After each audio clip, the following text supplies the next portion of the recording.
Hi, this is Mark Henry, author of Dancing with Energy, Healing, Magic, and Mysticism. I just want to talk today about the topic of magic. Now, magic is something that I've talked about in an earlier program, but I want to talk more about the results of magic and kind of go deeper into that element. For example, how do you know if your magic is working? Well, one is that you know what you are trying to produce with the magic. So if the results manifest themselves, then you know that it worked. For example, if you are doing a money magic working and you notice that more money is coming your way, and sometimes it even comes in ways you don't expect, which is kind of nice. When that happens, it's fair to say that it was a result of the magic. Another thing is serendipity. Serendipity is just basically good luck, stroke of good fortune that occurs kind of out of the blue. And this sometimes happens with magic. Magic can occur through what you do as far as what you strive for and you work for, but it can also come out of the blue in unexpected ways. So serendipity is something to look out for. Also, over time, and if you are a practitioner of magic and have done it for a period of time, you will notice that the magic occurs in a predictable way. And that's not to say that the magic will express itself in a predictable way, but you will notice the result come about again and again. So those are three clues that your magic is working. Now, how does the magic actually manifest itself? Well, the magic has to manifest itself through the material world, through the physical world. If I do a money magic working, money and gold and everything isn't going to fall in my yard for me to gather. It's just not going to happen. And I know that kind of sounds silly, but I know some people who believe that sort of thing, that it has to be almost like a miracle, like from the Bible. Well, that's not exactly how magic works. It has to occur through some type of vehicle in the physical world.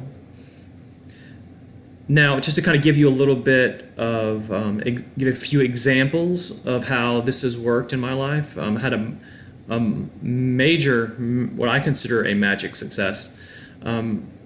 I live in Louisiana, and I was affected by the Great Flood of 2016. In my town, 90% of the homes were flooded. Luckily, that wasn't me, and I credit Magick to kind of help bring that about. Just to kind of give you kind of a brief overview of what happened. It was Friday, and I actually had a vision, a kind of a premonition, that this would affect me. I was walking around and I actually saw that the flood would come and flood my street, and it would come in the middle of the night. Now, I live kind of in an area where flooding is unusual, so just to kind of let you know that this was a very powerful storm. So when I had the vision, I couldn't sleep for a couple days. It really disturbed me. It almost seems like the thing that nightmares are made of. So that was Friday, and Sunday morning, we're talking about 2-3 o'clock in the morning, I was very restless and I couldn't sleep. So I got up and I went to the street. I walked down the street, and sure enough, there it was coming down the street towards my house. So I went and knocked on all the neighbors' doors and let everyone know what was going on. And at that point, I figured I've got to do something. I don't know what I could do. So I went into my room. I went and petitioned my guides and masters and entities that I have relationships with, and asked for the protection of my house and my property. And even visualized that occurring to kind of give kind of a direction. And I held those states for several minutes, and then I let it go. It actually made me feel good for a little bit, but then went outside and there was the flood water rising. Now, how does this relate to what I was talking about, magic working through the material world? Well, after I went inside, after about an hour, I saw about 6 men gathered in my yard. So I went out there to figure out what was going on. And I talked to one of them and said, well, actually, he said, why don't we dig a trench from the street where the water is to your pond. Your pond, it drains sideways and it won't rise as a result of the extra water. And then maybe, just maybe, we can save our homes. So all of us got together, we got our shovels, and we dug a pretty deep trench from the street all the way up to my pond. And afterwards I went inside, and eventually I had to evacuate because it looked like things were going to be getting pretty bad.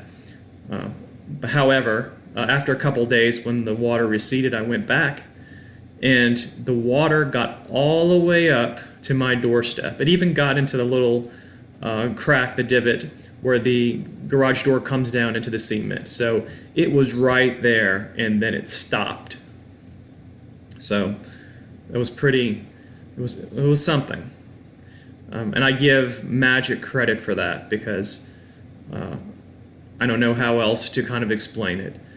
Because of that trench, no one on the street got flooded, but we got close. And that's just to say, to bring back the point, is that magic has to work through the material world in order for something to occur. Now, I didn't know any of my neighbors. Why all of a sudden they gathered in my front yard, uninvited. It was kind of a strange thing. But that's what happened. And the result of the trench, no one got flooded. Example 2 is that recently I've been doing a money magic working. And then about a week later, my friend was sending a mass text to a whole bunch of people and saying, hey, I have a friend of a friend who is looking for some type of supervision. Supervision in the area in which I practice my work. And I was like, well, I'd like to meet the person. So I met the person. We discussed the terms, make sure it was a good fit. And she is giving me exactly the amount of money that I desired for this service. Now, I didn't go, again, asking for money and asking my friends for money or borrowing money or anything like that. This kind of happened out of the blue, like we're talking about serendipity. And I just recognized it as a possible manifestation of the magic, and I took advantage of the opportunity. And it's going to work out. The third example is that I'd been doing also a working to try to become, to draw people to me, possibly for, extra friendship, for possible networking business relationships. And for the first time in my life, I went to a meeting. I sat there. It was actually kind of a conference. I sat there by myself, and someone saw me that I knew, so sat down next to me. And I thought that was about it. Most people, they kind of gather in their little groups. If you notice social behavior, people that are close bond together. They look for each other at these places and they sit together. And then, the room fills out. Well, this time, that one person sat there, and people that I knew were breaking off into separate subgroups away from me. So I didn't say, hey, why don't you sit with me, or gather people to me. I just sat there. And then one by one, people sat around me, people that I work with, who I knew, even people that are kind of a higher level in the company. I count that as a success, because I can't pinpoint any other time in my life where that happened. It was actually kind of unusual. So just to kind of give you some examples of how that works.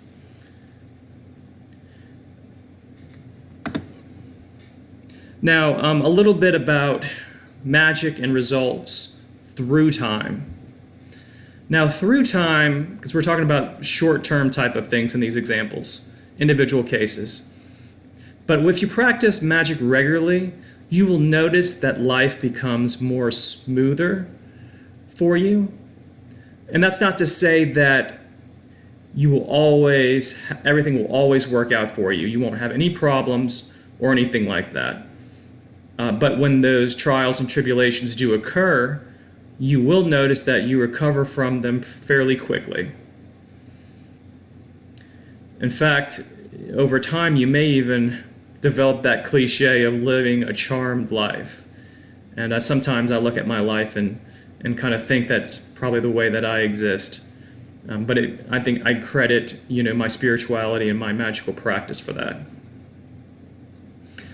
Something else to remember too, through consistent magical practice, you will notice that you may notice inside yourself a little bit of disruption, a little bit of what I call cognitive dissonance. And that happens when you're doing your magic and what's inside of you, your belief structures, your ideas, your identity of who you are, is not in accordance with what you are trying to project for in your magic. And that happens because if you were already the way that you're so trying to be in your magic, then there would be no reason to do the magic because you would already have what you want. So that's normal. That cognitive dissonance is something that one just has to kind of deal with. But over time, because magic works on your internal self too, through practice and consistent working, they should match up. And then you will get that thing that you want. Or you may find that your values are not in accord with what you're trying to project for, and then you decide, okay, I don't want that after all. As they say, the devil's in the details, and be careful what you wish for because you might just get it, that type of thing. That's why it's good to do some careful planning before you actually do your magic, to kind of check in with yourself to see if this is something that you really want. Also, we're talking about serendipity. Some people who on the outside, if you tell them about your magic and they see a little bit of the coincidences and you give the magic credit for what happened, they could be very dismissive about that. But I want to let you know that you have to determine whether the results are magic or not. No one can do it for you. Skeptics can't do it. Your friends and family who don't believe it can't do it. They weren't there with you when you did the working. They don't have your beliefs, and they're not going to buy into it necessarily. That's just kind of the way that it is. Maybe they'd be better off if they had some of your thoughts and beliefs about magic, and maybe they could improve their lives with it themselves. But that doesn't always happen. So don't get discouraged. Don't let naysayers and skeptics bring you down, because your beliefs are what actually make the magic happen. That's not to say that all of magic is just belief, but it is part of the process. Anyway, that's all I have for you today. Thank you for tuning in, and I look forward to giving more talks in the future. Thank you very much.